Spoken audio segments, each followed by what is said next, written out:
Kama unajijua una lack idea za kupika, hujui upike nini, hujui upike kitu gani, ule na nini, please video ni kwa ajili yako. Anza kwa kufanya hivi, utamshukuru baadaye. Anza kwa kuandaa vyakula vyako ambavyo ni nyanya, karoti, hoho, roiko pamoja na mafuta. Jiko lako liko on, mafuta unaweka kidogo kwa ajili ya kupika kitunguu. Kitunguu chako unakata kama unavyoona, ni mboga simple sana lakini mboga nzuri sana, idea nzuri sana kwa wale watu wanaishi idea.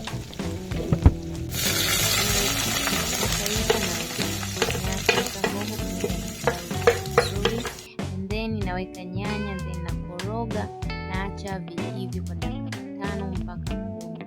Alafu naweka miguu yangu pamoja na vichwa vya kuku.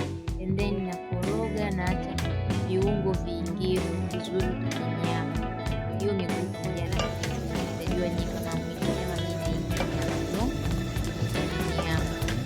Anyway, nikoroga hivyo ikishaiva, viungo vinaingia, tena ya limao mbali. Limao liwe mbali, limao liwe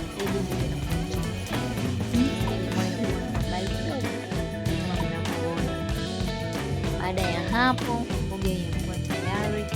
Then kwa rojo hili inaenda kukaa pamoja na ugali. So mboga imeshakuwa tayari kama mnavyoona, inavutia na ni tamu sana. Utakunywa maji ya ugali yako tayari.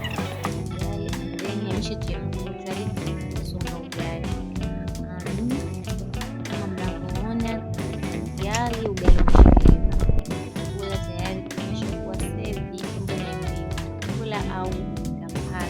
Chakula ni tamu. Kurudia tena kufungulia haraka ugali. Anyway, nzuri jua mimi natumika